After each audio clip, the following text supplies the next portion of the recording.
ফোনের স্ক্রিনে চিরচেনা মুখস্থ করা বাবার সে নাম্বারটা দেখে অবাক হলো তাসকিন।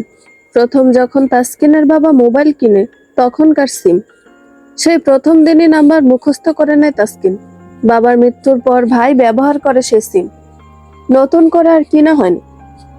আজ প্রথম সেই মুখস্থ করা নাম্বার থেকে কল এসেছে তাসকিনের ছোট্ট মোবাইলটাতে।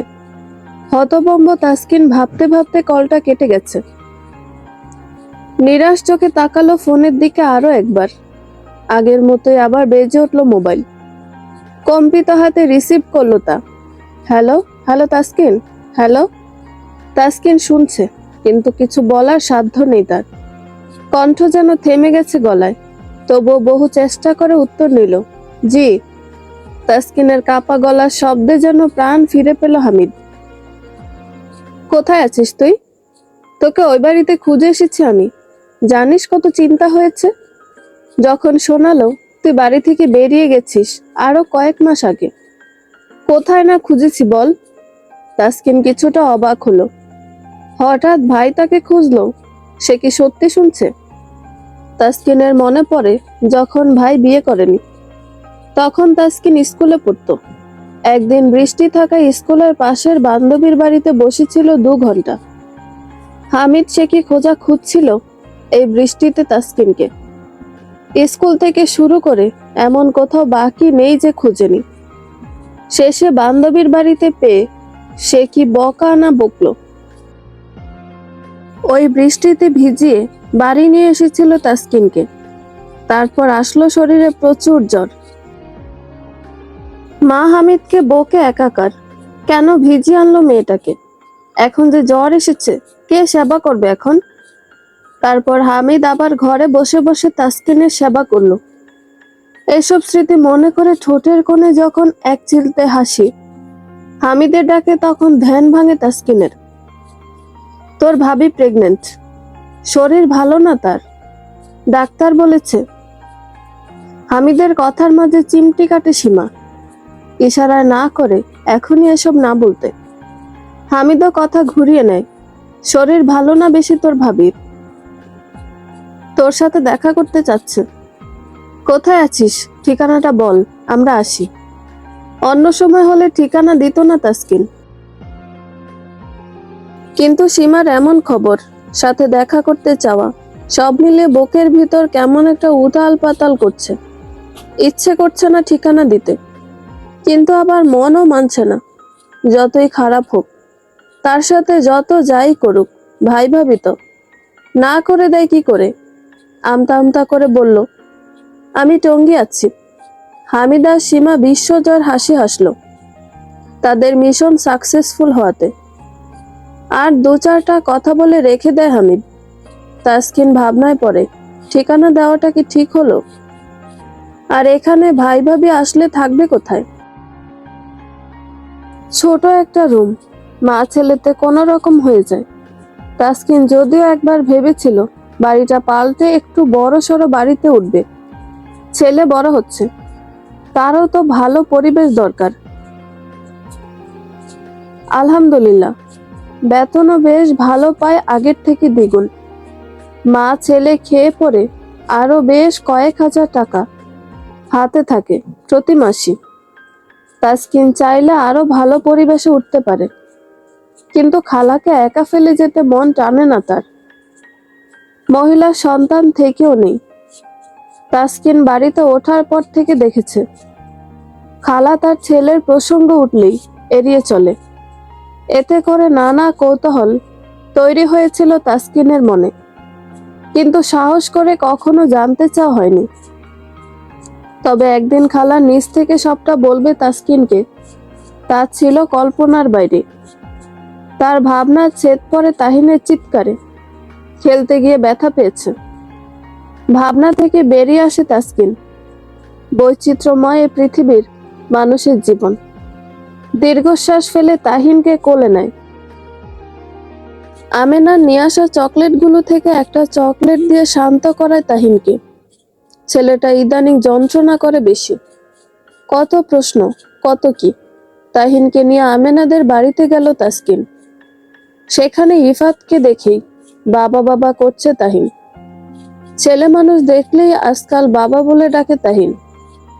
ছেলেদের বাবা ডাকতে হয় তা কখনো শেখায়নি তাসকিন। তাহিন কি করে শিখেছে জানা নেই। তাসকিন মৃদু ধমক দিল, চুপ করো।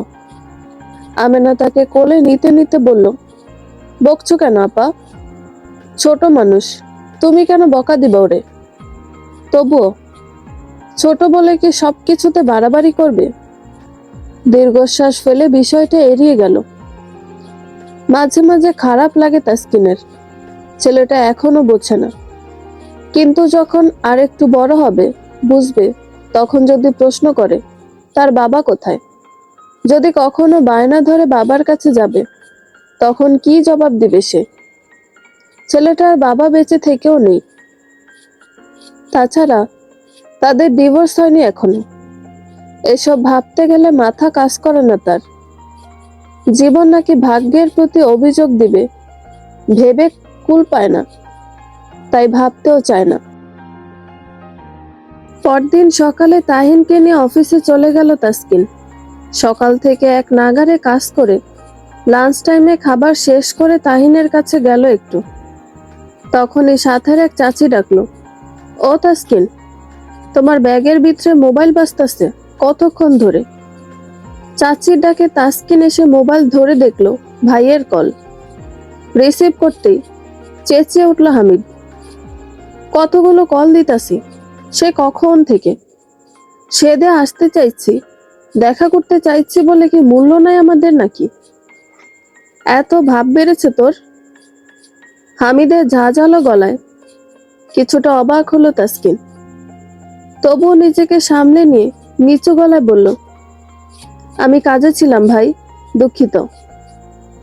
আমরা 1 ঘন্টা হলো টঙ্গী স্টেশনে এসে বসে আছি। এখান থেকে কিভাবে তোর বাড়িতে যেতে হবে তা তো বললি না। এবার যেন আকাশ থেকে পড়লো তাসকিন। বলা নেই কোয়া নেই, আজই তার ভাই ভাবি এসে হাজির। আসবে বলেছে, তবে আজকে আসবে তা ভাবেনি সে। ভাইকে বলে দিল রিক্সা নিয়ে কিভাবে বাড়িতে যাবে। কল কাটতেই তাসকিন ডুব দিল গভীর ভাবনায়। কাল হঠাৎ ফোন করলো, আজ একেবারে হুট করে চলেও আসলো দেখা করতে। কিছুকে ঘাবলাচ্ছে নাকি সে বেশি বেশি ভাবছে? দূর ভাবনা বাদ দিল তাসকিন। তাকেও তো বাড়ি যেতে হবে। রোহান স্যারের থেকে ছুটি নিল। হঠাৎ এখন বাড়ি কেন যাবেন মিস? শরীর খারাপ লাগছে নাকি? Any problem? না স্যার, আসলে আমার ভাই ভাবি নাকি এসেছে দেখা করতে। বলে আসেনি আমায়, হুট করে এসে গেছে। মাথা নিচু করে কথাটা বলল তাসকিন। তার এই স্বভাবটা বরাবরই পছন্দ সকলের। মাথা নিচু করে পরপুরুষের সাথে কথা বলে, শালীনতা বজায় রেখে। তবে রোহান স্যার হাসলো, হেসে জবাব দিল, আপনার জীবনের কাহিনী তো আগেও শুনেছি, তবে আশ্চর্য হচ্ছি ওই রকম ভাই ভাবিকে আপনি বাড়িতে জায়গা দিচ্ছেন কি করে?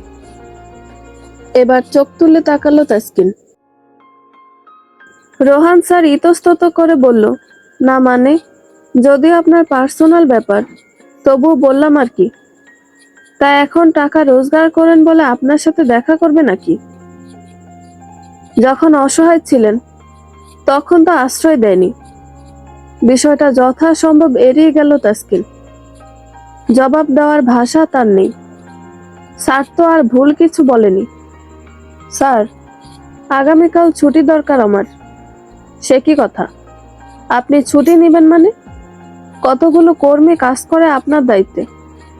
হুট করে এভাবে তো অফিস বন্ধ করা যায় না। ভাই ভাবি আসতেছে, তাদের রেখে কি করে?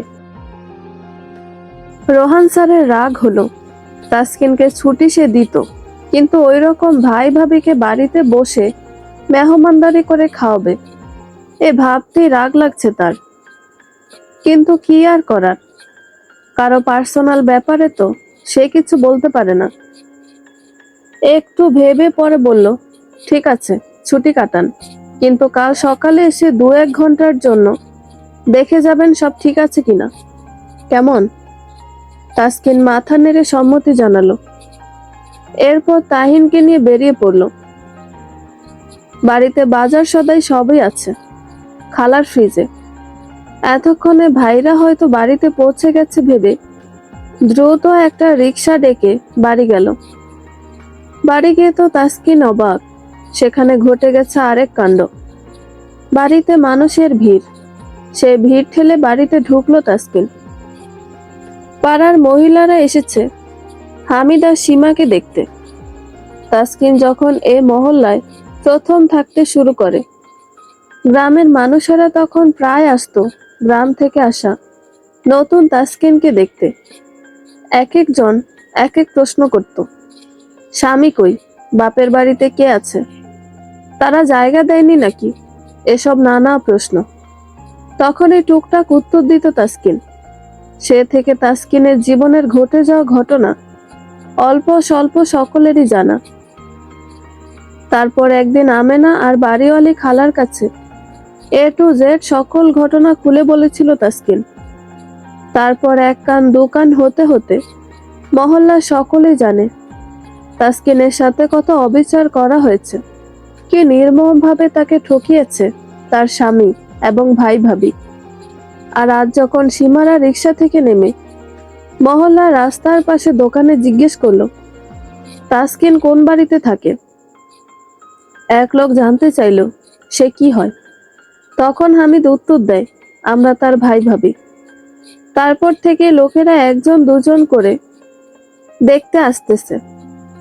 কেউ কেউ বাড়ি থেকে বের হতে হতে বলছে মেয়েটা অসহায় ছিল, সে সময় জায়গা দেয়নি, কেমন ভাই ভাবি এরা। আবার কেউ বলছে দুঃখের সময় ঢাল হয়নি, এখন টাকা কামাই শুনে আসছে, লোভী কোথাকার, এ মুখ নিয়ে কি করে আইলো এরা। জবাবে কেউ বলছে নিশ্চয়ই কোনো মতলব আছে। এসব কানাঘুষায় চুপচাপ মুখ বুজে সহ্য করছে সীমা আর হামিদ। মহল্লার লোকদের সাথে কথার উত্তর দিয়ে পারবে না তারা। এদিকে ঘর তালাবদ্ধ। তাসকিন অনেকবার বলেছে খালা আপনি তো বাড়িতেই থাকেন, তালা লাগানোর কি দরকার। কিন্তু খালার এক কথা, আমি বৃদ্ধ মানুষ গো মা, তুমি তোমার ঘরে তালা লাগাই যাও, সাবধানের মান নাই। তাই ঘরের সামনে দুইটা চেয়ারে বসে আছে হামিদ আর সীমা, আর লোকজন দেখে যাচ্ছে। রাগে ভিতর ভিতর ফুঁসছে সীমা। এমন সময় তাসকিন আসলো। এক প্রতিবেশী বলল কি গো তাসকিন, মেহমানরা এসেছে সে কখন, তুমি যে দেরি করলে, আমরা সবাই আরো দেখতে চলে আসলাম। মুস্কি হেসে তাসকিন বলল অফিস রেখে বের হয়ে এসেছি চাচি, তাই লেট। আসুন না, ঘরে আসুন। ঘরে গিয়ে কি করব, তোমার ভাই তো দেখছি খালি হাতে এসেছে, সাথে তো মিষ্টি আনেনি। তাহলে ঘরে গিয়ে কি লাভ। কথাটা শুনে তালা খুলতে খুলতে তাসকিন তাকালো ভাই ভাবির দিকে। সাথে কিছু আনেনি তারা, তার বাচ্চার জন্য একটা চিপসও তো আনতে পারতো, কিন্তু সেটাও আনেনি। মহিলার কথায় লজ্জায় মাথা কাটা গেল তাসকিনের। হামিদ আর সীমার মুখটাও চুপসে গেছে। তালা খুলতেই তারা ঘরে ঢুকে গেল। পিছন পিছন তাসকিনও গেল। পাড়ার মহিলারা বেরিয়ে যাচ্ছে এবার। হামিদ জিজ্ঞেস করলো এতক্ষণ লাগে আসতে, সে কখন থেকে এসে বসে আছে, ছুটি নিয়ে তবে তো আসতে হয়। তাই তোমরা কেমন আছো, এ রোদের মধ্যে এসে বসে আছি, আর কেমন থাকবো। একে তো ছেলে নাকি, বেশ বড় হয়ে গেছে তো। তাসকিন হাসলো। ছেলেকে পরিচয় করিয়ে দিল। তাহিন বাবা, এটা তোমার মামা হয়, সালাম দাও মামাকে। তাহিন কিছুক্ষণ তাদের দিকে তাকিয়ে বলল মামা নয় মা, মামা নয়, মামা কোথায় ছিল। তাহিন বোঝাতে চাচ্ছে মামা এতদিন কোথায় ছিল। আজ হুট করে সে তাকে মামা ডাকবে না। তাহিনের কথায় সরু চোখে তাকিয়ে দেখলো তারা। তাসকিন কথা ঘুরিয়ে বলল তোমরা বসো, আমি শরবত করে আনছি বলে ঘর থেকে বেরিয়ে খালার ঘরে চলে গেল। সেখান থেকে শুনতে পেল সীমা বলছে এসব কেমন পরিবেশে থাকে, এত ছোট ঘর, আর এখানের মানুষজন কিভাবে কথা বলে। আর দেখলে তার কাছে আসার কারণে আমাদের কতক্ষণ বাইরে বসিয়ে রেখে কত কথা শুনিয়েছে পাড়ার লোকেরা। তাসকিন এসব শুনে মুচকি হাসলো। মনে মনে ভাবলো কিছু একটা, কিন্তু তাদের কথা জবাব দিল না। শরবত আর হালকা নাস্তা এনে দিয়ে রাতে রান্না করতে চলে গেল। রান্নার মাঝে তাহিন বিরক্ত করছে তাকে। চকলেট চকলেট করছে ছেলেটা। তাসকিন বিরক্ত হয়ে ধমক দিল।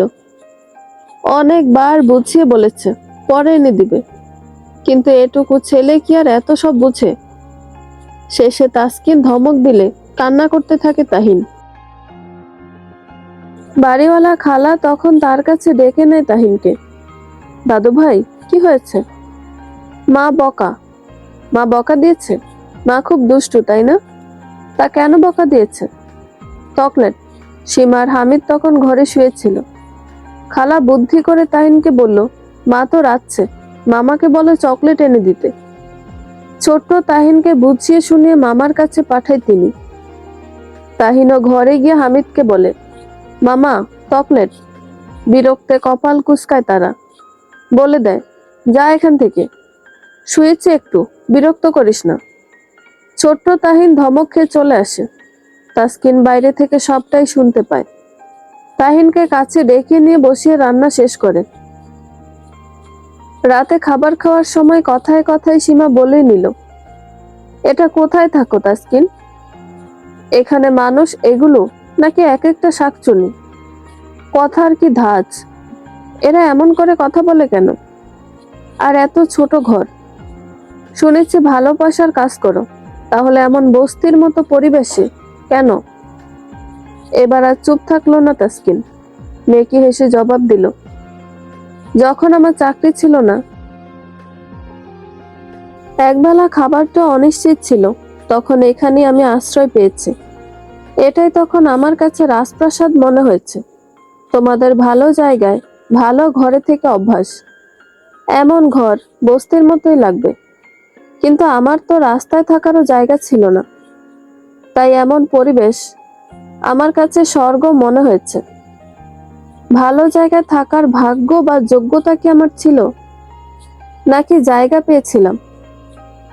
তোমরা তো আর ভালো জায়গা আশ্রয় দাওনি, দিলে হয়তো আমার এখানে থাকা লাগতো না। মুখের উপর এমন জবাব পেয়ে সীমার মুখটা চুপসে গেছে। রাতে সীমার হামিদকে তাসকিনের ঘরে ঘুমাতে দিল। তাহিনকে নিয়ে তাসকিন খালার ঘরে কাটালো। টিনের ঘর হয়, পাশের রুম থেকে সব শুনতে পেল।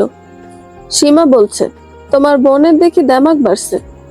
আমি তো ভাবছিলাম ভালো জায়গায় থাকে, খায়, এখন দেখি বস্তির মতো ঘরে থাকে, তবুও কথা ফুটছে মুখে। আর ছেলেকে নিয়ে কি বাহাদুরি দেখছো? শুদ্ধ ভাষায় কথা কয় ছেলেরে।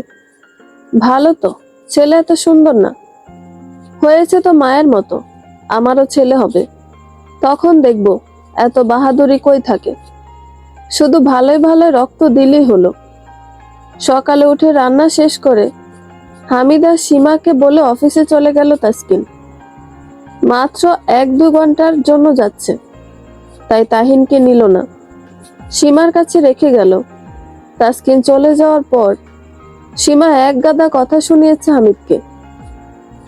দেখেছ, তোমার বোনের বাড়িতে এসেছি, সরাসরি বলতে পারছে না চলে যাও, তাই আমাদের রেখে কাজের কথা বলে বেরিয়ে গেছে। কে জানে কই গেছে, এমন আরো নানান কথা। তাসকিন ফিরে আসে ঘন্টা 2 পর। বাড়িতে পা রেখে শুনতে পেল তাহিনের কান্না। কান্না শুনে দ্রুত ঘরে ঢুকে যা দেখলো, তার জন্য প্রস্তুত ছিল না মোটেও। সীমা হামিদ দুজনেই শুয়ে আছে, আর ছেলেটা মাটিতে বসে কাঁদছে। তাসকিনকে ঘরে ঢুকতে দেখি সীমা ধরফরিয়ে উঠে বসলো। তোমার ছেলে এত দুষ্টু, বাবারে বাবা! ছেলেকে লাই দিয়ে মাথায় তুলে ফেলেছে একদম। তাসকিন তাহিনকে কোলে নিয়ে বলল, কেন, কি করেছে তাহিন? এদিকে তাহিন বলতে লাগলো, মামা বকা, মামা বকা, মানে হামিদ ধমক দিয়েছে তাহিনকে। কি ভাই, তুমি এটুকু বাচ্চাকে ধমক কেন দিলে? আশ্চর্য, তুই এখানে বাচ্চার কথা বিশ্বাস করছিস? তোর ছেলে কাঁদছিল, কি বলছিল তোর কাছে যাবে, বলছিল বারবার, তাই বললাম বেশি কাঁদলে ভূত আসবে। পাশেই তো দোকান ছিল ভাই, একটা চকলেট এনে দিলেই আর তোমাদের জ্বালাতো না। তা না করে ছেলেটাকে ভয় দেখিয়ে দিলে। হামিদ কিছু বলল না। তাসকিন তাহিনকে কোলে করে বেরিয়ে গেল ঘর থেকে।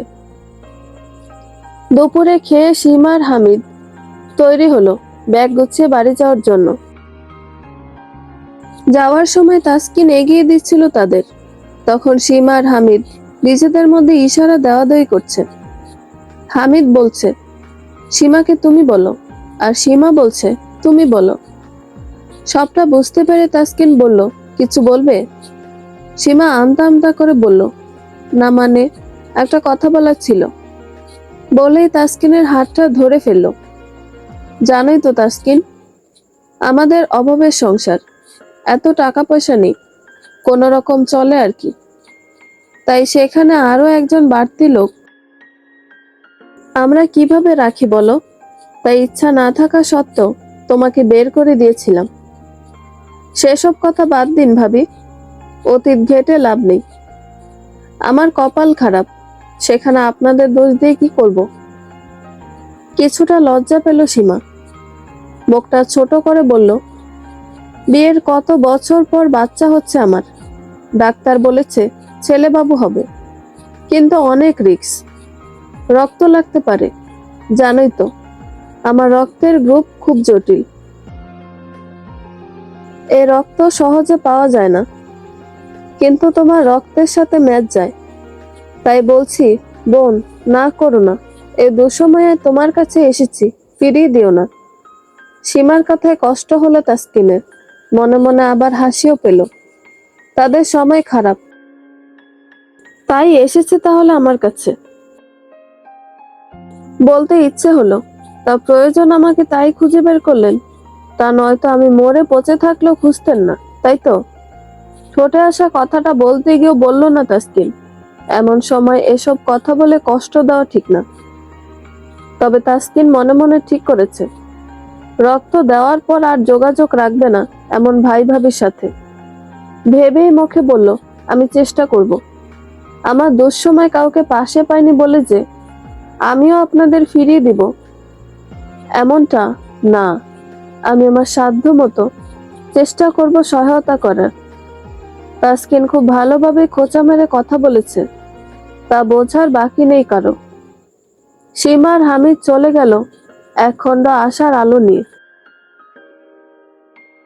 কথায় আছে, বসে খেলে রাজা ধনও ফুরাই যায়, সে দশা হলো নিয়নের। দোকান বিক্রির কাঁচা টাকা দিয়ে এতদিন ভালো মতো চলতে পারলো, তার টাকা ফুরিয়ে এসেছে প্রায়। তবে এতে বিশেষ কোনো চিন্তা নেই তার। মাঠে আরো বেশ জমি আছে, সেগুলো বিক্রি করার কথা ভাবছে। নিয়নের মতে যে জায়গা সম্পত্তির মালিক সে, তা বিক্রি করে তার মধ্যে 3-4 নিয়ন সারা জীবন কাটাতে পারবে। কিন্তু বিপত্তি বাঁধলো জমি বিক্রি করতে গিয়ে। কাগজপত্র যখন দালালের কাছে দিল বিক্রি করে দিতে, সে লোক তখন নিয়নের মুখের উপর ছুঁড়ে মারল সে দলিলপত্র। মস্করা করো মিয়া, নাকি আমগরে গাধা পাইছো? নিয়ন তখন বোকার মতো তাকিয়েছিল। ঠিক কি বোঝাতে চাচ্ছে বুঝতে না পেরে গর্জে উঠল, তুমি আমার কাগজপত্র ফালাইলা কেন? আর কিসের মস্করা করব? মস্করা না করলে যে জমিগুলা বিগত কয়েক মাস আগে তোমার বইয়ের নামে দলিল করে দিছো, সে জায়গার আগের কাগজপত্র নিয়ে এখন আবার বিক্রি করতে আসতা নাকি? এটা কি মস্করা না নাকি? আর এ দলিল আমি কেন, যে কেউ ফালাই দিব, এগুলা ঘরে রেখে কি লাভ? এইসব কাগজ এখন মূল্যহীন। কথা শুনে থ মেরে বসে আছে নিয়ন। চোখের সামনে ভেসে উঠল কয়েক মাস আগের ঘটনা। তাসকিন বাড়ি থেকে চলে যাওয়ার পর শাকিলা নিয়নের গলা জড়িয়ে বসে বলেছিল, তুমি যদি আমাকে তাড়িয়ে দাও এভাবে? কি যে বলো না, এ বাড়ি এ সংসার সব তোমার, তোমাকে কোথায় তাড়িয়ে দিব? সত্যি এবারে আমার? গো না, তোমার মুখের কথা বিশ্বাস করছি না আমি। তাহলে কি করলে বিশ্বাস করবে? লিখে দাও আমাকে। শাকিলার কথা শুনে অট্ট হাসিতে মেতে উঠে নিয়ন। শাকিলা ভ্রু নাচিয়ে বলে, কি হলো, হাসছো কেন? লিখে দিতে হবে? একথা আগে বলবা না? আমি কালই ব্যবস্থা করছি। সত্যি? সত্যি। আর একটা কথা। বলো। আমার কাছে দাও, কাগজপত্র বুঝি। আমি সব ঠিকঠাক করে তোমাকে নিয়ে যাব। তুমি দোকান বন্ধ রেখে এসব করবে? তুমি পারবে? পারবো, দেখি চেষ্টা করে। না করো না প্লিজ। নিয়নও না করেনি, দলিলপত্রের লাগেজটা দেখিয়ে দিয়েছিল। এরপর শাকিলা সব ঠিক করে নিয়ে যায় নিয়নকে। সেও বাড়িটা শাকিলার নামে দলিল করে লিখে দেয়, কিন্তু বুঝতে পারেনি শাকিলা চলে যাবে বা বাড়ির নাম করে সব জায়গা তার নামে লিখে নিবে। এখন মনে পড়তে মাথায় হাত দিয়ে বসে আছে নিয়ন। এবার কি করবে সে? রাস্তার ফকির করে চলে গেল। যখন শুনল সকল সম্পত্তি শাকিলা কৌশলে তার করে নিয়েছে, তখন মাথায় হাত দিয়ে বসে পড়ে সে। এরপর অনেক চেষ্টা করে শাকিলার সাথে দেখা করে কথা বলতে, কিন্তু কিছুতেই কোনো লাভ হয়নি। এদিকে গ্রামের লোকেরাও জেনে গেছে নিয়নের জমি জমা সব তার 2 নাম্বার বউ লিখে নিয়েছে। লোকে বলা বলি করছে, পাপ বাপকেও ছাড়ে না। খুব অহংকার ছিল নিয়নের এই জায়গা সম্পত্তি নিয়ে। এখন কিনা তার নামে কিছুই নেই। প্রথম বউ না পারলেও দ্বিতীয় বউ উচিত শিক্ষা দিয়েছে নিয়নকে। এসব কথা শুনেও নিয়ন চুপ। গ্রামবাসী কি বলছে তার থেকে বড় চিন্তা এখন নিয়নের মাথায়। হাতে অবশিষ্ট কয়টা টাকা আছে মাত্র। এ টাকা শেষ হয়ে গেলে কি খাবে, কি করবে? নিয়নের সমবয়সী কেউ কেউ বলছে তাসকিনকে খুঁজে ফিরিয়ে আনতে, কিন্তু তাতেও চুপ নিয়ন। তাসকিনের সামনে গিয়ে মুখোমুখি হওয়ার মুখ তার নেই। তাসকিনের বাসা থেকে ফিরেছে আজ 10 দিন হলো। ঘড়িতে রাত 3টা বাজে। হামিদ বেঘরে ঘুমে। সীমার কান্নার শব্দে ঘুম ভাঙলো তার। হঠাৎ করে পেটে প্রচন্ড ব্যথা উঠেছে, সাথে রক্তক্ষরণও। গ্রামে রাত 3টায় কোনো গাড়ি পাওয়া বা হাসপাতাল খোলা পাওয়া মানে শুধুই স্বপ্ন। সে স্বপ্ন বাস্তবায়নের নয়। হামিদও পারল না এত রাতে সীমাকে কোথাও নিয়ে যেতে। পাশের বাড়ির এক চাচিকে ডেকে আনলো সে। মহিলা আসতে চাইল না এত রাতে। হামিদ হাত জোর করে বললে তিনি বললেন, বুঝলা তো হামিদ, সবাইরে সবার কামে লাগে। তোমার বউ তো জীবনে কারো লগে হাসি মুখে দুটো কথা কয়নি যে তার বিপদে সকলে আগায় যাইব। কথাটা বলে অনিচ্ছা সত্ত্বেও মহিলা গেলেন হামিদের সাথে। তিনি সীমার পাশে বসেছিল সারা রাত। সকাল হলে হামিদ সীমাকে নিয়ে যায় হাসপাতালে। সীমার বাবার বাড়ির লোকেরাও আসে। হাসপাতালে যাওয়ার পথে হামিদ কল করে তাসকিনকে জানায় ঘটনা। তাসকিন তখনই হাসপাতালের নাম জেনে রেখেছিল। বেলা 10টার দিকে ডাক্তার যা জানায় তার জন্য মোটেই প্রস্তুত ছিল না কেউ। পরীক্ষা করে ডাক্তার জানায় পেটের বাচ্চাটা জীবিত নেই, মারা গেছে। শুনে মাথা আসমান ভেঙে পড়ে সকলের। সীমা তো কাঁদছে বিলাপ করে। ডাক্তাররা বারবার নিষেধ করছে এভাবে কাঁদতে। এরই মাঝে সেখানে উপস্থিত হয় তাসকিন। তাকে দেখে বসা থেকে দাঁড়িয়ে উঠে হামিদ। তুই কেন এসেছিস এখানে? পোড়ামুখী। একবার তোর মুখ দেখে আমার সন্তান মারা গেছে, এখন এসেছিস আমার বউটাকে খাওয়ার জন্য? নিজের সংসার টিকাতে পারিসনি, এখন আমার সংসারটা গিলতে বসেছিস। হামিদের কথা মাথায় ঢুকছে না তাসকিনের। তার মধ্যে সীমা বলতে লাগলো, একে আমার সামনে থেকে নিয়ে যাও কেউ। এ আমার সন্তানটাকে মেরে ফেলেছে। যে শুনলো আমার বাচ্চা হবে তখনই জাদু করে নষ্ট করে ফেলেছে আমার বাচ্চাটা। এসব কি বলছেন ভাবি? আমি কেন আপনার বাচ্চা মারবো? হ্যাঁ, তুই মেরেছিস আমার গর্ভের সন্তান। আমার বাচ্চা হলে তো তুই সম্পত্তি পাবি না, আর আমার বাচ্চা মারা গেলে তুই তোর ছেলেকে দিয়ে সব ভোগ করে খাবি। এতদিন কিছু হয়নি, যেই তোর বাড়ি থেকে আসলাম অমনি পেটে বাচ্চা মারা গেল, তুই খেয়েছিস আমার বাচ্চা। এখন আবার লোক দেখানোর জন্য এসেছিস দয়া দেখাতে, নাকি এসেছিস মরেছি কিনা তা দেখতে? এসব কথা শুনে হতবাক তাসকিন। হাসপাতালে এসে তাদের সাথে ঝগড়া করার ইচ্ছে করছে না, তবে মুখ বন্ধ করেও থাকতে পারল না তাসকিন। এসব কি বলছেন আপনি? ভেবে বলছেন? মাথা ঠিক আছে তো? অবশ্য আপনাদের থেকে এর থেকে ভালো কিছু আশা করাই বা যায় নাকি? কি কি বললেন? আমি জাদু করে আপনাদের সন্তানকে মেরে ফেলেছি? এতই যখন জানেন আমি আপনাদের ভালো চাইবো না, তখন আমার কাছে গেলেন কেন? আর ভাই, তুমি আমার ভাই ভাবতে পারছি না আজ সত্যি। ভাবি না হয় অন্য ঘরের মেয়ে, পর মানুষ, কিন্তু তুমি তো আমার মায়ের পেটের ভাই। তুমি কি করে এসব বললে? ঠিকই আছে, আমি এসব শোনারই যোগ্য। আমারই ভুল হয়েছে। হ্যাঁ, ভুল তো আমারই। বছর আগে আমি আমার 3-4 মাসের ছোট দুধের শিশুকে নিয়ে দাঁড়িয়েছিলাম তোমাদের দুয়ারে।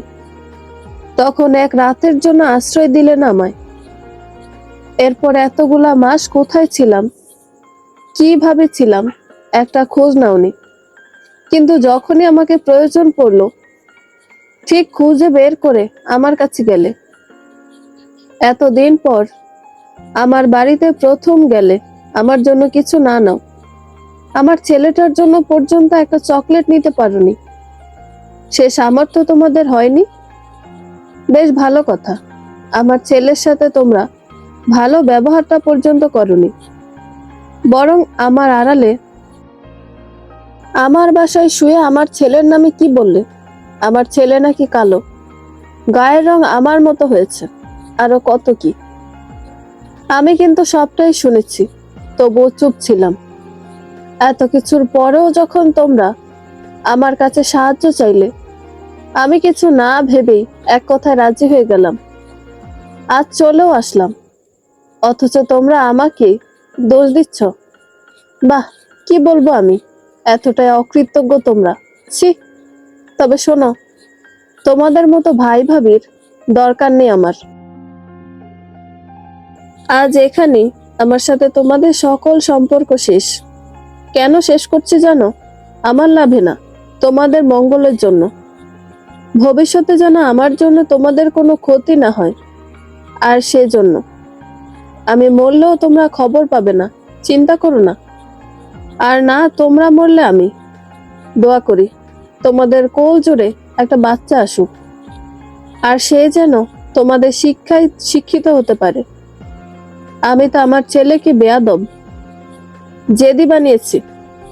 কথাগুলো বলে আর এক মুহূর্ত দাঁড়ালো না তাসকিন, হনহনিয়ে বেরিয়ে গেল সেখান থেকে। বাড়ি ফেরার সময় সারা রাস্তায় কেঁদেছে সে। আল্লাহকে বারবার প্রশ্ন করেছে, আমার সাথে কেন এমনটা হয়? সত্যি কি অপয়া, অলক্ষণে? সত্যি কি আমার সাক্ষাৎ পাওয়ায় তাদের বাচ্চাটা মারা গেছে? এসব ভাবতে ভাবতে যেই না বাড়িতে পা রাখলো, তখনই খালা বলল, তাসকিন এসেছ? দেখো কে এসেছে, তোমার সাথে দেখা করতে বসে আছে কতক্ষণ ধরে। কে এসেছে খালা? বলতে বলতে ঘরে ঢুকলো তাসকিন। তারপর যা দেখলো তা যেন নিজের চোখে বিশ্বাস করতে পারছে না। মাথাটা ঝিমঝিম করছে তাসকিনের, মনে হচ্ছে এক্ষুনি পড়ে যাবে। অতিরিক্ত মাত্রায় ঘামছে তাসকিন, যা বলে দিচ্ছে সামনের মানুষটা তার প্রত্যাশার বাইরে, কখনো আশা করেনি, আর না সহ্য করতে পারছে। প্রচন্ড রাগ হচ্ছে। ঠিক এসবের কোন কারণের জন্য ঘামছে সে জানা নেই তার। তাসকিনের মুখের দিকে তাকিয়ে মুখে হাসি নিয়ে পানি এগিয়ে দিল শাকিলা। তাসকিনের অনুমতি ছাড়াই তার ঘরে জগ ধরে পানি নিয়ে এগিয়ে দিয়েছে। পানিটা খেয়ে নাও বুবু। তাসকিন ফেল ফেল দৃষ্টি ফেলে শাকিলার দিকে তাকাতে শাকিলা জোরে শব্দ করে হেসে উঠল। মানলাম আমাকে এখানে আশা করনি, তাই বলে ভূত ভেবে ভয় পাচ্ছ নাকি এত? অবাক হওয়ারই কথা। হঠাৎ আমায় তোমার ঘরে দেখে তাই বলে এত অবাক? না, এটা মানতে পারছি না। তোমার মতো স্বামীর সংসার ছেড়ে আসা প্রতিষ্ঠিত একজন নারীর থেকে এতটা দুর্বল আচরণ আশা করিনি। আমি না কোনো কালে তোমার শত্রু ছিলাম, আর না আছি। Relax, relax. তাসকিনও স্বাভাবিক হয়েছে এতক্ষণে। স্বাভাবিক গলায় বলল, তুমি কেন এসেছো এখানে? আর আমার ঠিকানা কি করে পেলে? পৃথিবীতে কেউ মন থেকে কিছু চাইলে তা জোগাড় করা এতটাও কঠিন না। যারা বলবে চেষ্টা করেছি অনেক, কিন্তু পারিনি, বুঝে নিবে তারা অভিনয় করছে। চেষ্টা করেনি কোনো, চেষ্টা করলে ফল একদিন পাবি, কিছু সময় আগে বা পরে। আমিও চেষ্টা করেছি, পেয়ে গেছি, সেসব বাদ দিই। সাথে রহস্য করে কথা বলাটাও বাদ দাও। আমি গ্রামের সহজ সরল মেয়ে, তোমার মতো চতুর না। তা জানি, আর বলতে হবে না। আমি এসেছি কিছু কাজে, বেশি সময় লাগবে না। তা আমি কি আজ রাত থাকবো, নাকি না খাইয়ে এখনই বিদায় দিবে? বলে ভ্রু বাঁকালো শাকিলা।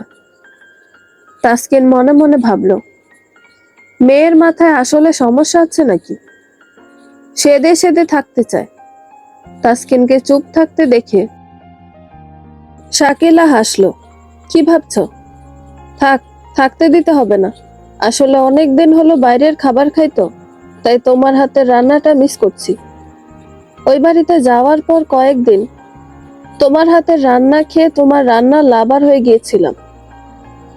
তাসকিন উপেক্ষা করলো শাকিলার এসব কথা, সরাসরি প্রশ্ন করলো, কেন এসেছো? তুমি একা এসেছো নাকি সাথে?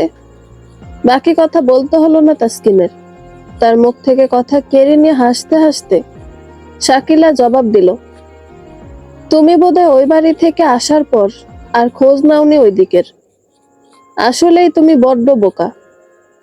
কোনো জায়গা থেকে চলে আসার পর সেখানকার খোঁজ রাখতে হয়। তোমার সাথে কে কেমন করেছে, সে তার ফল পেল কিনা, তোমাকে ঠকিয়ে কে কতটা ভালো আছে, নাকি বিধাতা তার বিচার করেছে, আর করলেই বা কত দিন পর করেছে, সব খবর রাখা দরকার। আর তার প্রশান্তির জন্য হলেও দরকার।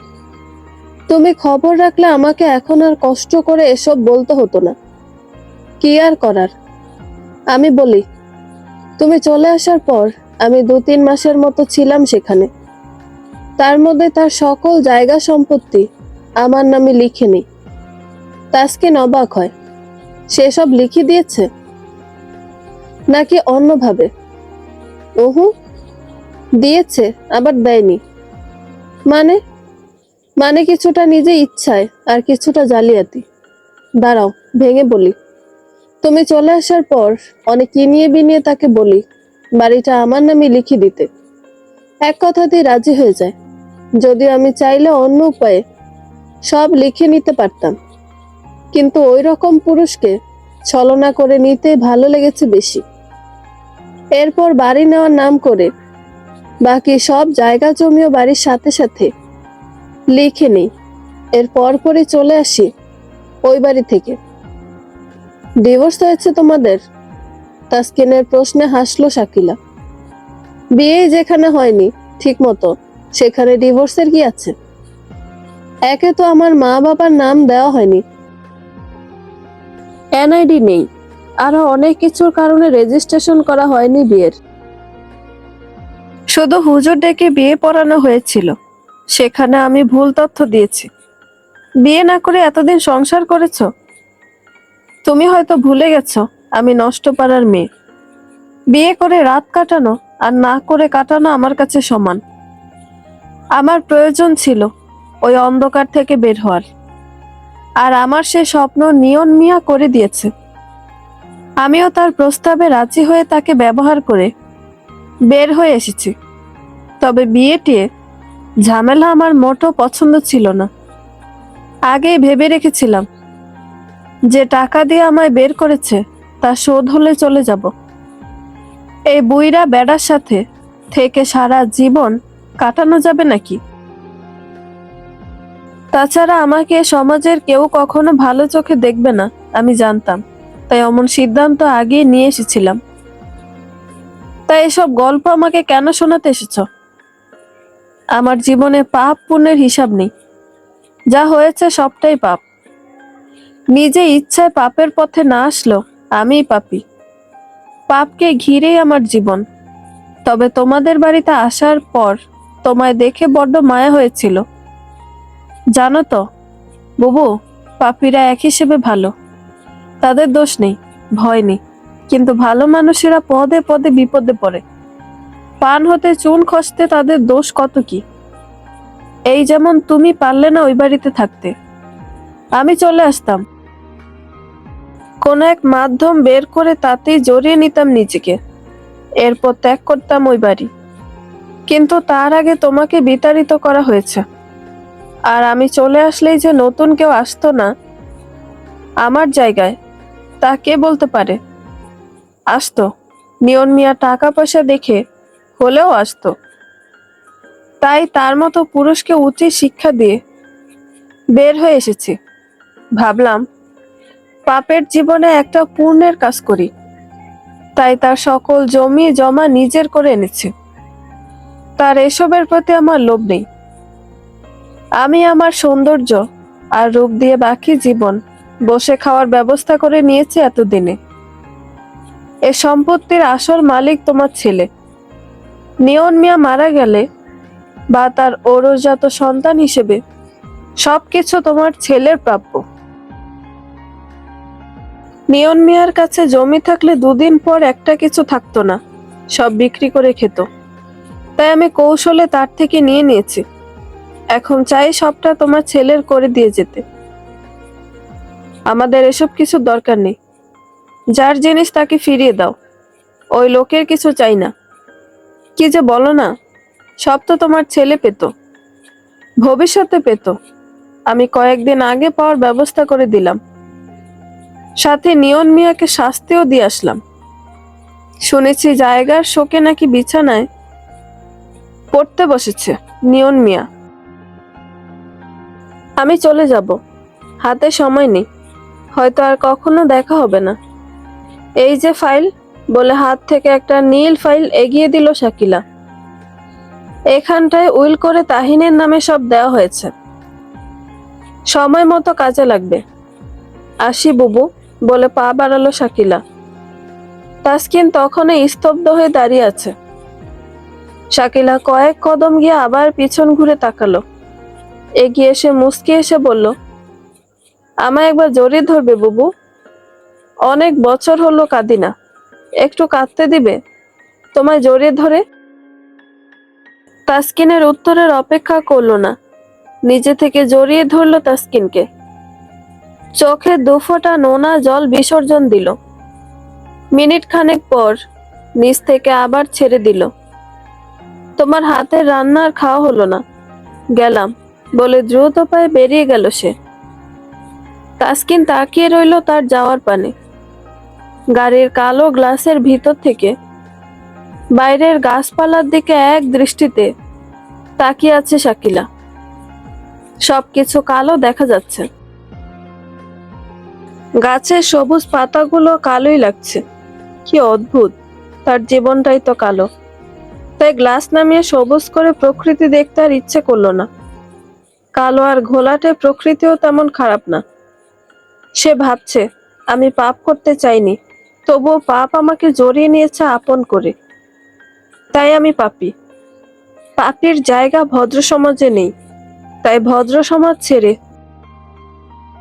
আজ আমি পাপের পথে। এসব ভাবতেই শাকিলা চোখের কোণে পানিরা ভিড় জমালো। বহু বছর কাঁদে না সে, অথচ আজ কান্না কেন পাচ্ছে? না না, কাঁদলে চলবে না। শাকিলারা কাঁদে না ভেবে আবার হেসে উঠল। এই তো দূরে চলে যাচ্ছে, দেশ ছেড়ে।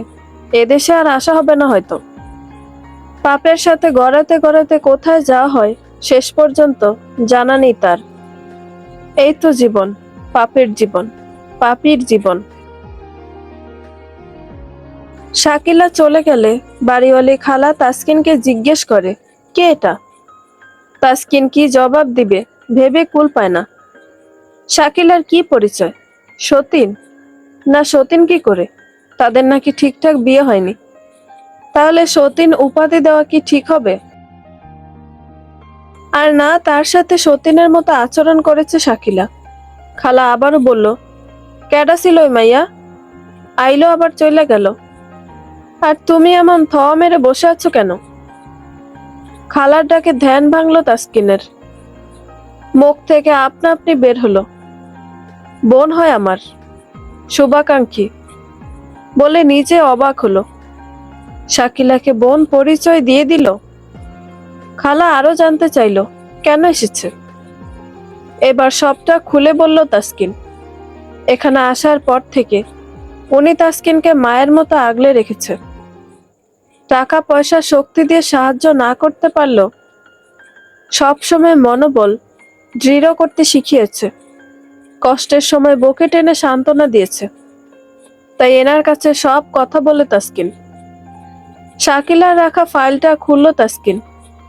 সেখানে উইল করা আছে তাহিনের 18 বছর পূর্ণ হলে এ সম্পত্তির সম্পূর্ণ মালিকানা সে পাবে। তখন জমি বিক্রি থেকে শুরু করে জমির ওপর সকল সিদ্ধান্ত সে নিতে পারবে। কিন্তু 18 বছরের আগে কোনো সিদ্ধান্ত গ্রহণযোগ্য হবে না। অর্থাৎ তাহিনের 18 বছর হওয়ার আগে চাইলেও এ জমি কাউকে দিতে বা বিক্রি করতে পারবো না। শুধুমাত্র ভোগ দখল করে খেতে পারবে।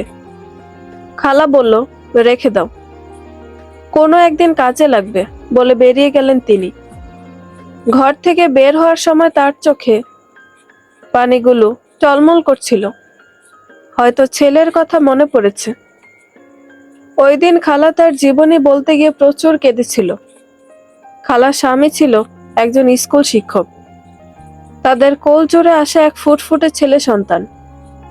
শিক্ষা দীক্ষা সব দিক দিয়ে রাজপুত্রের মতো বড় করতে লাগে তাকে। এর মাঝে খালার স্বামীর মৃত্যু হয়। খালার ছেলের লেখাপড়া বন্ধ করেনি।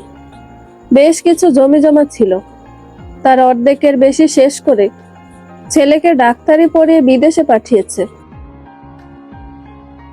তারপর কয়েক বছর ছেলে খোঁজ খবর রেখেছে, কিন্তু এরপর থেকে বছর চলে গেল, ছেলে আর খোঁজ নেয় না। খালাও ছেলের আশা করে না আর। যে জমি আছে তা মানুষকে দিয়ে চাষাবাদ করায়। সেখান থেকে যা টাকা পায় তা দিয়ে কোনো রকমে জীবন চলে যায়।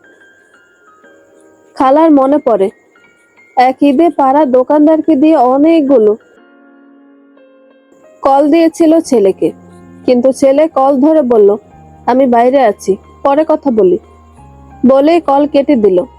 খালা সেদিন বলেছিল, আমার ছেলে মারা গেছে আজ থেকে। আর এই ঘটনার পর থেকে তার সামনে ছেলের নাম নিলে তিনি রেগে যায়। আসলে আমাদের জীবনে সব কিছুর পিছনে কিছু না কিছু কারণ থাকে। এক এক করে দিন কেটে গেল, অনেকগুলো। তাহিনের 1 বছর পূর্ণ হলো আজ। ঘটা করে জন্মদিন পালন করার কোনো উদ্দেশ্য তাসকিনের ছিল না। মুসলিম ধর্মে এসব অনুষ্ঠানের নিয়ম নেই। কিন্তু আমেনা এসে গেছে আগের দিন। তাসকিনের সাথে তার সম্পর্ক বোনের চেয়েও বেশি। আর তাহিন, সে তো নিজের সন্তানের চেয়ে কম নয়। আমেনা এসে কেক মোমবাতি থেকে শুরু করে যা দরকার সব নিজের টাকা এনেছে। কয়েকজনকে ইনভাইটও করেছে, তাদের জন্য আবার নিজ হাতে রান্নাও করছে। সন্ধ্যায় তাসকিন এসে এত সব আয়োজন দেখে তো পুরো অবাক। খুশিতে চোখের কোণে পানি চিকচিক করে উঠল তার। তাহিনও মহা খুশি। সত্যি, আল্লাহ জীবন থেকে যা কেড়ে নেয় তার থেকে বেশি ফিরিয়ে দেয়। তাসকিনের জীবনও তাই হলো। রাত 9টার দিকে কেক কেটে খাওয়া দাওয়া করলো তারা। এরপর সকলে চলে গেল। ব্যাগ থেকে মোবাইলটা বের করা হয়নি। এত সবের মাঝে হঠাৎ মনে পড়তে মোবাইল বের করে দেখলো নেহা ভাবির 7টা মিস কল উঠে আছে ফোনের স্ক্রিনে। অনাকাঙ্ক্ষিত ভয় এসে ঝেঁকে বসলো মনে। নেহা ভাবি কল করেছে। হঠাৎ উনি কেন কল দিল? কোনো প্রয়োজন ছাড়া তো কল করার মানুষ তিনি না। তাহলে কি? ভাবতে পারে না তাসকিন। ভাবনারা এলোমেলো হয়ে যাচ্ছে। কাপা হাতে নেহা ভাবির নাম্বারটা ডায়াল করলো তাসকিন। নেহা ভাবি যা শোনালো, এতে পায়ের তলার মাটি সরে গেল। মাথা ঝিমঝিম করছে। কি করা উচিত এই মুহূর্তে তার? ভাবনারা কুল হারাচ্ছে। যাবে কি সে গ্রামে আবারও? তার কি উচিত হবে যাওয়া?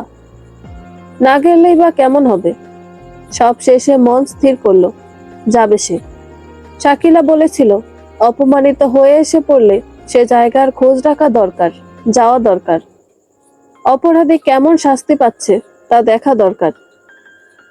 মনে শান্তির জন্য হলো তাসকিনও সিদ্ধান্ত নিল, 2 দিন পর শুক্রবার সেদিনই যাবে। তবে মনে মনে প্রশ্ন জাগে, পাপের পরিণতি দেখতে যাবে নাকি অদৃশ্য কোনো টান তাকে নিয়ে যাচ্ছে? উত্তর মিলে না। মন অস্থির হয়ে আছে। অপেক্ষা, কখন দিন ফুরাবে, শুক্রবার কখন আসবে। 2 দিনকে যেন 2 মাসের অধিক মনে হলো তাসকিনের। অবশেষে রাত পোহালো। তাহিনকে সব থেকে দামি পোশাক পরিয়ে নিল তাসকিন। নিজেও ভালো একটা বোরকা পরে নিল, সাথে ছোট্ট একটা ব্যাগ। যাত্রাপথে তাহিনের খাবারের জন্য খাবার ব্যাগে নিল। স্টেশনে এসে দাঁড়াতে চোখে কত শত দৃশ্য ভেসে উঠছে। একদিনে স্টেশনটা ছিল সম্পূর্ণ অচেনা, আজ আবার এসে দাঁড়িয়েছে সেখানে। যে ট্রেনে করে নেমেছিল এখানটায়, তার বিপরীত মুখোমুখি ট্রেনে চড়বে আজ। জীবনের ফেলে আসা পিছনে ঘুরে আসবে। তার এসব এলোমেলো ভাবনার মাঝে ট্রেন আসলো। ট্রেনে উঠে বসেছে মিনিট 5। তার মাঝে কেউ ডেকে উঠল, তাসকিন না? থমথমে গলা শুনে ঘাড় ঘুরিয়ে তাকাতে যাকে দেখলো, তা ছিল প্রত্যাশার বাইরে। নিয়তি কখন কার সামনে এনে দাঁড় করায়, তা কেবল বিধাতা জানে। মিনিট খানেক মায়ের দিকে তাকিয়ে থাকলো তাসকিন। হাতে শাখা নেই, না সিঁথিতে সিঁদুর। তাই মায়াকে চিনতে খুব বেগ পোহাতে হয়েছে তাসকিনের। সাধারণ হিন্দু মেয়েরা বিয়ের পর স্বামী মারা গেলে সিঁদুর মুছে ফেলে। তাসকিনের মনে খসখস করছে, তবে কি মায়াদির স্বামী মারা গেছে? কিন্তু মুখ ফুটে জিজ্ঞেস করলো না। মায়া বসলো তাসকিনের পাশের সিটে। তোমার সাথে দ্বিতীয় দেখাটাও ট্রেনে হয়ে গেল। তাসকিন মুচকি হাসলো। এর মাঝে তাহিন মায়ার দিকে আঙুল দেখিয়ে প্রশ্ন করলো, মা কে? মানে মায়া কে, তাই বোঝাতে চায়। তাহিনের কথা শুনে হাত বাড়িয়ে তাকে কাছে রাখলো মায়া। আমি তোমার মাসি হই। এটা তোমার ছেলে, ঠিক না? হুম। কেমন আছো? জি আলহামদুলিল্লাহ, আপনি কেমন আছেন? সংকোচ নিয়ে কথা বলছে তাসকিন। এরাই তাকে চুরির অপবাদ দিয়ে বের করে দিয়েছিল। সে চোর না নিজে জানে, কিন্তু মায়া তো জানে সে চোর। অরূপ তো তাকে মায়ার সামনে চোর বানিয়েছে, মিথ্যা অপবাদে। আর নিজের ঘরে চোরের সাথে স্বাভাবিকভাবে কথা বলতে দেখে অবাকই হচ্ছে তাসকিন। যে মেয়ে চুরি করতে চেয়েছিল বাসায়, তার সাথে দেখা হলে মুখ ফিরিয়ে নেওয়ার কথা, সেখানে মায়া নিজে সেদে কথা বলছে। ব্যাপারটা কেমন যেন লাগছে। আমিও ভালোই আছি। তো কোথায় যা হচ্ছে ছেলেকে নিয়ে? এ প্রশ্নের উত্তর দিতে গিয়ে খানিকটা বিচলিত হয়ে জবাব দিল, জীবনের অতীত দেখতে। তাসকিনের এটুকু কথাতেই যেন বুঝে গেল মায়া। মলিন হাসলো। যাও, অতীত দেখা ভালো। তা সেখানটায় থেকে যাবা নাকি চলে আসবা? বাঙালি নারী আমরা, বরকে দেবতা মানি। কপালে লাথি দিল আবার তার দুয়ারে কপাল পেতে বসি, বলে হাসলেন তিনি। তেমন কিছু না, তার নাকি অনেক অসুখ আর অনেক সমস্যা, তাই নিজ চোখে দেখতে যাচ্ছি। কিছু কাজ আছে আমার, যা না করলেই নয়। দায়িত্ব থেকে যাওয়া। যাও, তোমায় দেখে ভালো লাগলো, মনে হচ্ছে বেশ সুখে আছো। হুম, অনেকটাই ভালো আছি আগের জীবনের থেকে। আমিও ভালো আছি আগের থেকে। তাসকিন আবারও মায়ার বিধবা চেহারাটায় চোখ বোলালো। কি দেখছো অমন করে? না না, কিছু না। এত সংকোচের কিছু নেই। আমায় এ রূপে দেখে প্রশ্ন জাগছে মনে। স্বাভাবিক। এমন সাজের কারণ কি জানো? অরূপকে খুন করেছি আমি। কথাটা তাসকিনের কানের কাছে এসে ফিসফিস করে বলল মায়া, যেন আশেপাশে কেউ না শোনে। তাসকিন দিন দুনিয়া বেমালুম ভুলে মায়ার দিকে বড় বড় চোখ করে তাকিয়ে রইল। মায়া খানিকটা রহস্য করে বলল, সেদিন তুমি চুরি করনি আমি জানি, আর আমি কোনো অফিসের কাজে বের হইনি। তাহলে? শোনো তবে, অরূপ আমাকে ভালোবাসেনি কখনো, তবে তা আমি জানতাম না। আমার আড়ালেও একাধিক মেয়ের সাথে সম্পর্কে জড়িয়েছে, সবই শুনেছি, কিন্তু বিশ্বাস করতে পারিনি। যে মানুষ আমায় এত ভালোবাসে, সে কি করে অন্য কাউকে ভালোবাসে? সে কি পারে আমায় ঠকাতে? কিন্তু না, খোঁজ নিয়ে দেখি সবই সত্য। মিথ্যা ছিল আমাকে ভালোবাসা। অভিনয় করে গেছে আমার সাথে, নিখুঁত অভিনয়। তার মাঝে তুমি আমাদের বাড়িতে যাও। তখনই জানতে পারি কাকে নাকি গোপনে বিয়ে করেছে। সত্য মিথ্যা যাচাই করার জন্য সেদিন বের হই বাড়ি থেকে। আমি এটাও জানতাম, আমি রাতে বাড়ি না থাকলে অরূপের নোংরা দৃষ্টি তোমার দিকে যাবে। ইভেন আগে থেকে আমি তার কুদৃষ্টি তোমার দিকে পড়তে দেখেছি।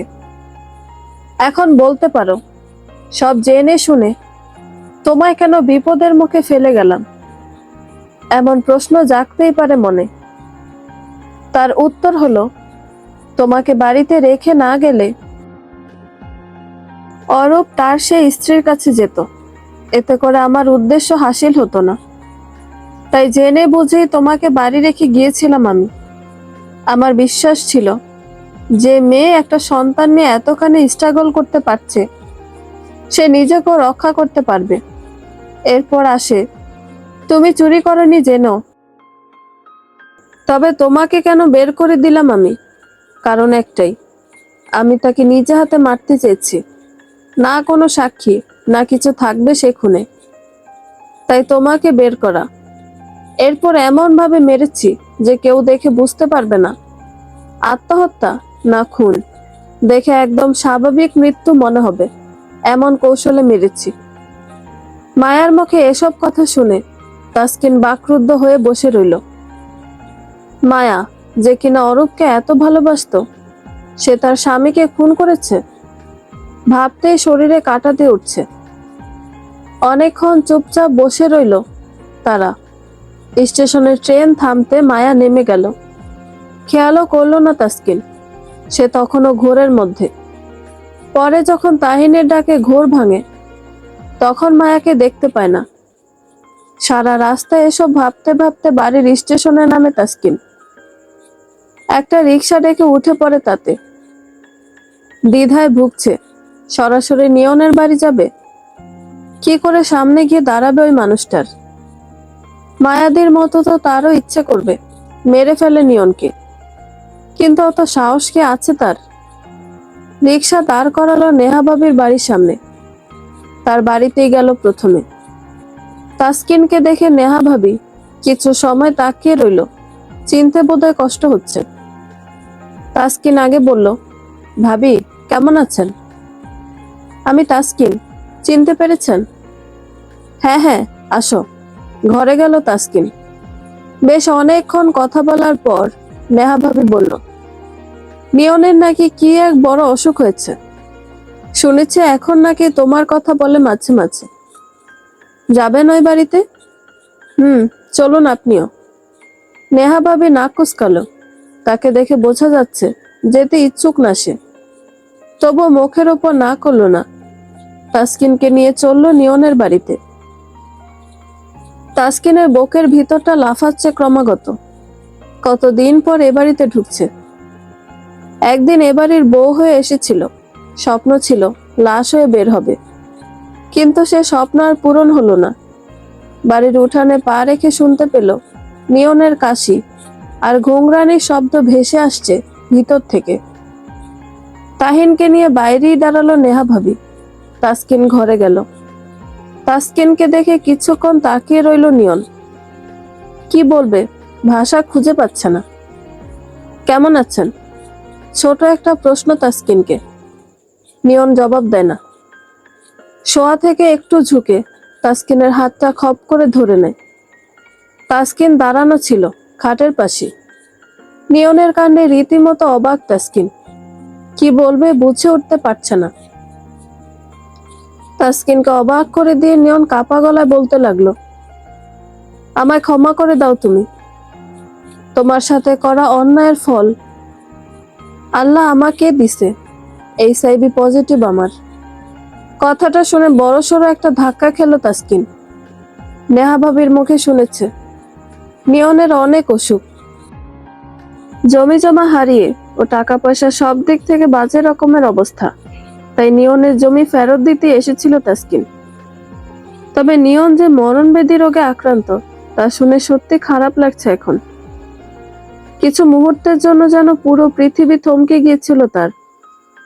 চোখ থেকে অজান্তে দুফোঁটা পানি গড়িয়ে পড়ল। তা নিয়নের আড়ালেই রইল। নিজেকে শক্ত করলো তাসকিন। জমি জমার ফাইলটা নিয়নের দিকে এগিয়ে দিল। আপনার জমির দলিলপত্র শাকিলা তাহিনের নামে উইল করে দিয়ে গিয়েছিল। আপনাকে ফেরত দিতে আসলাম। নিয়ন তাসকিনকে পাশে বসতে বলল, আমার প্রয়োজন নেই কিছুর, আমার পাশে একটু বসো। তাসকিন সে কথা ফেলতে পারল না। আমি জীবনে অনেক পাপ করছি, তোমার অনেক কষ্ট দিছি। তুমি আমারে ক্ষমা করবে না আমি জানি। আমি যে অন্যায় করছি তা ক্ষমার অযোগ্য। আমার এ রোগ হওয়ার পর ঘরবন্দি হয়ে যাই, কেউ আসে না আমার কাছে। একলা ঘরে বারবার তোমার মুখটা মনে পড়তেছিল। মনে হইতেছিল মরার আগে একটা বার তোমারে যদি দেখতে পেতাম, তবে মুখ ফুটে কখনো সেই ইচ্ছা প্রকাশ করিনি। কোন মুখে বলমু তোমারে দেখার কথা? সে মুখ আছে নাকি আমার? তবে তুমি আমারে দেখা দিলা। আমার না বলা শেষ ইচ্ছা তুমি অজান্তে পূরণ করে দিলা। এ রোগ হইলে মানুষ বাঁচে না। আমিও কয়েক বছর বা কয়েক মাস বাঁচমু, একা বাঁচমু, আর এটাই আমার সারা জীবনের শাস্তি। তাসকিন কিছু বলল না, চুপচাপ শুনল। বুকের ভিতরটা বারবার মুচড়ে উঠছিল তার। তবুও নিজেকে শক্ত রাখলো। কিছুক্ষণ পর নিয়নকে উদ্দেশ্য করে বলল, আপনাকে আমি অভিশাপ দিইনি, রাগও নেই কোনো।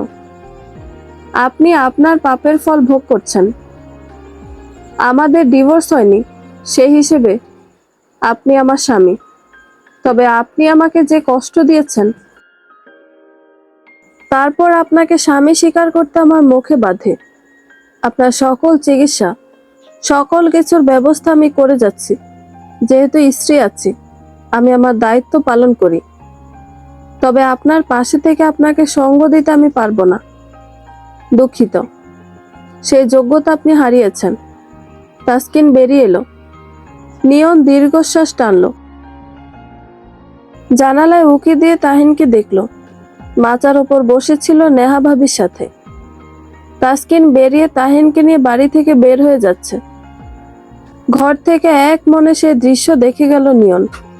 মনে মনে বলল, আমার সন্তান, কিন্তু আমি তার বাবা না। আমার মতো মানুষ কারো বাবা হতে পারে না। বাবা নামের কলঙ্ক। আমার শাস্তি গোটা জীবন নিঃসঙ্গতায় কাটানো। এর থেকে বড় শাস্তি আর কি হতে পারে? নিজেকে নিজে প্রশ্ন করলো নিয়ন, যার উত্তর নেই। তাসকিনকে কিছুতেই ছাড়ছে না নেহা ভাবি। দুটো ডাল ভাত খেয়ে যাওয়ার আবদার তার। গ্রামে থাকতে কখনোই 1 টাকার কিছু দিত না। বরাবরই কৃপণ টাইপের তিনি। তবে আজ আপ্যায়ন করছে বেশ। চলে গেলে বুঝি সবাই খোঁজে, সবাই মূল্যায়ন করে। তাসকিনের তাই মনে হলো। নেহা ভাবির কথা ফেললো না তাসকিন। কাজ আছে কিছু। বিকালের মধ্যে গ্রামটা একটু ঘুরলো। সকলের সাথে দেখা করলো। এর ফাঁকে গ্রামের পরিচিত একজন কৃষককে জমিগুলো আবাদ করতে দিল। তার বিপরীতে ওই লোক প্রতি মাস শেষে নিয়নকে বেশ কিছু টাকা দিবে। এতে করে নিয়নের চলাফেরা, খাওয়ার খরচ হয়ে যাবে। বাকি রইল তার সেবা যত্ন আর রান্না বাড়ার জন্য লোক। তাসকিন পাড়ার একজন মধ্যবয়স্ক চাচিকে বলল প্রতিদিন দুবেলা কয়টা রান্না করে দিতে আর মাঝে মাঝে নিয়নের খোঁজ রাখতে। তাকে মাস শেষে 3,000 টাকা দেওয়া হবে। মহিলা রাজি হলো। তাসকিন অগ্রিম টাকা দিয়ে গেলেন মহিলাকে, সাথে বিকাশ নাম্বার নিয়ে গেল। প্রতি মাসে মাসে টাকা পাঠিয়ে দিবে। এরপর নেহা ভাবির বাসায় খাওয়া দাওয়া করে চলে গেল তাসকিন। গ্রামের মানুষের মুখে মুখে ফুটে গেল তাসকিন কত ভালো কাজ করেছে। কেউ কেউ বলছে এমন স্বামীর জন্য এটুকুও করা দরকার ছিল না। আবার কেউ বলছে যতই হোক স্বামী হয় এমন অসুখ, এ রোগ হলে মানুষ 10-15 বছরও বাঁচে। আবার শারীরিক অবস্থা ভালো না থাকলে 1 বছরও বাঁচে না। নিয়নের অবস্থা ভালো না তেমন, কতদিন বাঁচবে বলা যায় না। এ সময় তার পাশে থাকা দরকার ছিল। তাসকিন সেসব কথা পিছনে ফেলে নিজের সিদ্ধান্তে অটল। চলন্ত ট্রেনের জানালায় দূরে তাকিয়ে আছে তাসকিন। নিয়নের জন্য খারাপ লাগছে, তবে সে খারাপ লাগা দমিয়ে রাখছে। সে অপমানিত জায়গায় সে আসতে পারে না। আর এখানে আসলে চাকরিটা হারাবে, ছেলেকে মানুষ করা হবে না, সুন্দর একটা জীবন দিতে পারবে না। তাই এখানে ফিরে এসে নিয়নের সাথে থাকার কথা চিন্তাও করে না সে। মৃত্যুর আগ পর্যন্ত নিয়নের বউ হয়ে থাকবে, এই তো জীবন, এই তো সুখ ভেবেই ঘুমন্ত তাহিনের কপালে ভালোবাসার পরশ এঁকে দিল।